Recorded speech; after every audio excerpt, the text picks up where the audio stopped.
Hello second year. पिछली 2 क्लासों में हम लोग मांग की लोच का टॉपिक पढ़ रहे हैं। पहले उसमें मैंने मांग की लोच की परिभाषा, आर्क लोच, उसके डायग्राम, उसके सूत्र के बारे में मैंने चर्चा की थी। और पिछली उसमें कुल व्यय विधि यानी लिभांसकी का और बिंदु लोच की ज्यामिति विधि के बारे में रेखा, डायग्राम, सूत्र वगैरह चर्चा की थी। इस क्लास में हम मांग की लोच की विभिन्न श्रेणियों के बारे में पढ़ेंगे। मांग की लोच की 5 श्रेणियां होती हैं। पहली पूर्णतः लोचदार, जिसका मान अनंत होता है, इन्फिनाइट। दूसरी होती है लोचदार, एक से ज़्यादा, मोर देन 1, इकाई के बराबर, इक्वल टू 1। चौथी होती है बेलोचदार, जो एक से कम, लेस देन 1। और 5वीं होती है शून्य लोच यानी इक्वल टू 0, जिसका हम विस्तार से चर्चा करेंगे। पहली होती है पूर्णतः लोचदार यानी परफेक्टली इलास्टिक। जब कीमत में तनिक सी वृद्धि से मांग शून्य हो जाती है तो मांग की लोच असीमित होती है। इसे पूर्णतः लोचदार मांग कहते हैं। पूर्ण प्रतिस्पर्धा में एक व्यक्तिगत फर्म के समक्ष माल के लिए मांग वक्र पूर्णतः लोचदार होता है, जो हॉरिजॉन्टल यानी क्षैतिज होता है। यहाँ एक फर्म उस कीमत पर अनलिमिटेड बेच सकती है। कीमत में जरा सा बढ़ने से उस फर्म के माल की मांग पूर्णतः समाप्त हो जाती है। यहाँ कीमत के घटने का तो प्रश्न ही नहीं उठता, क्योंकि प्रचलित कीमत एक फर्म के द्वारा चाहे जितना माल बेचा जा सकता है। जैसा डायग्राम में है, OX पे हमने मांग की मात्रा रखी है, OY पर कीमत रखी है। अब देखिए क्षैतिज है मांग रेखा और कीमत क्या है OP पे वो जितना चाहे बेच सकता है, ना OP से घटा सकता है ना बढ़ा सकता है। इसलिए इसकी मांग की लोच क्या हो गई? पूर्णतः लोचदार, जिसका मान होता है अनंत होता है। दूसरी होती है लोचदार मांग, जिसका मान होता है इकाई से अधिक। जब मांग का आनुपातिक परिवर्तन कीमत के आनुपातिक परिवर्तन से अधिक होता है तो मांग की लोच एक से अधिक यानी मोर देन होती है। यह प्राय उन वस्तुओं में होता है यानी स्थानापन्न वस्तुओं में होता है। या स्थानापन्न वस्तु कौन सी? यानी एक वस्तु के स्थान पर दूसरी वस्तु प्रयोग में लाई जाए। जैसे लक्स साबुन की जगह रेक्सोना, चाय की जगह कॉफ़ी, कैंपा कोला की जगह गोल्ड स्पॉट कोल्ड ड्रिंक, तो इसको कहते हैं स्थानापन्न वस्तु। या फिर जिनके कई उपयोग होते हों उसका में यह इकाई के अधिक होती है। इसमें मांग का प्रतिशत परिवर्तन 10 हो और कीमत में प्रतिशत परिवर्तन 5, तो मांग की लोच क्या होगी? 10/5, 10/5 यानी 2, जो कि मोर देन 1 होती है। जैसे डायग्राम में देखिए आप, OX पे मात्रा ली है, OY पर कीमत ली है और मांग रेखा क्या है? DD। स्टार्टिंग में जब कीमत P होती है तो देखिए मात्रा क्या होगी? OX। कीमत घटकर OP से OP1 पर मात्रा बढ़कर OX1 हो जाती है। अब आप खुद देख रहे हैं जो डेल्टा X डेल्टा P है वो कम है डेल्टा X से, यानी कीमत में थोड़ा परिवर्तन हुआ है और बजाय मांग में ज़्यादा परिवर्तन हो गया, यानी delta X more than delta P। तो यहाँ पर मांग की लोच क्या होगी? इकाई से अधिक।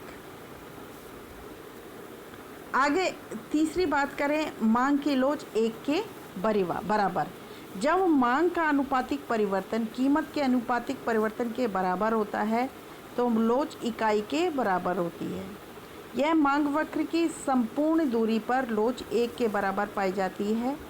तो ऐसे विशिष्ट मांग वक्र को आयताकार हाइपरबोला यानी रेक्टेंगुलर हाइपरबोला कहते हैं, जैसा कि डायग्राम में बताया गया है। अब डायग्राम में आप देखिए, ओ एक्स पे मैंने मात्रा ली है, ओ वाई पर कीमत ली है। ये हमारा मांग वक्र है। स्टार्टिंग में जब कीमत ओ एम होती है तो ए बिंदु पर संतुलन होता है और मात्रा ओ एन के बराबर होती है। और जब कीमत घटकर ओ आर हो जाती है तो मात्रा बढ़ जाती है ओ टी, जो बी बिंदु पर संतुलन होता है। लेकिन हर उसका क्षेत्रफल बराबर होता है, यानी ए बिंदु पर कुल क्षेत्रफल कितना है ओ एम ए एन, और बी बिंदु पर क्षेत्रफल कितना है ओ आर बी टी, दोनों क्या हैं बराबर हैं।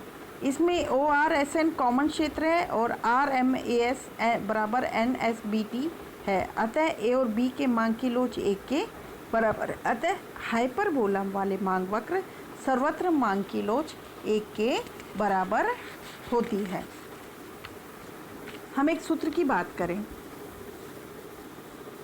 सूत्र देखिए, एक सूत्र की बात क्या, एक एग्जाम्पल की बात करें, एक उदाहरण की बात करें जहाँ पर एक लोच यानी कुल व्यय सब जगह, यानी ए बिंदु पर देखिए कीमत क्या है 10 और वहाँ पर मांग की मात्रा क्या है 4, कुल व्यय कितना हो गया 40। बी बिंदु पर कीमत है 8, मांग की मात्रा 5, यानी कीमत कम होने पर मांग की मात्रा बढ़ गई, कुल व्यय में भी कोई अंतर नहीं आया 40।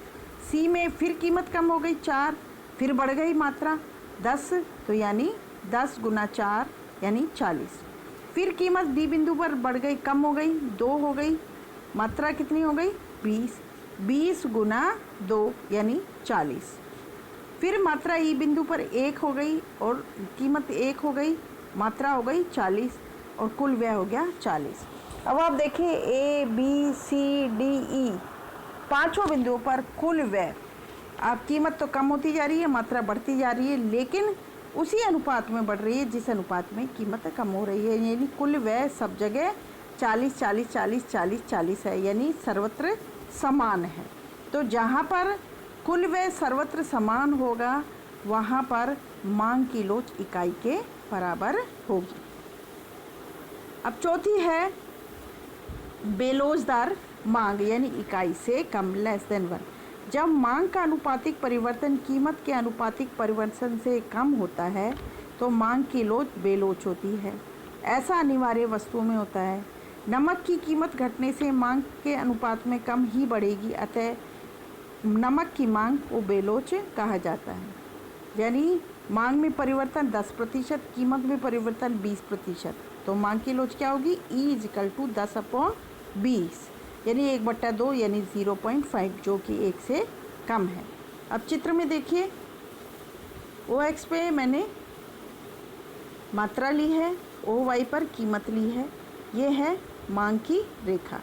ओ पर देखिए ओ पी पर कीमत मात्रा ये निर्धारित होती है ओ एक्स, और कीमत कम होने पर ओ पी 1 होने पर मात्रा बढ़ गई। लेकिन आप ध्यान से देखें, यहाँ पर कीमत में ज़्यादा परिवर्तन हुआ है, मांग में बढ़ोतरी कम हुई है। वहाँ पर मांग की लोच क्या होगी 1 से कम। अब पांचवी है पूर्णतः बेलोचदार मांग, यानी कीमत में परिवर्तन से मांग पर कुछ प्रभाव नहीं पड़ता, उसे हम बेलोचदार मांग कहते हैं। यानी जिसका मान = 0, यानी 0 के बराबर। जैसे रेखा चित्र में देखिए आप, ओ एक्स पे मात्रा, ओ वाई पर कीमत, और मांग रेखा क्या है बिल्कुल वर्टिकल है, सीधी खड़ी हुई है।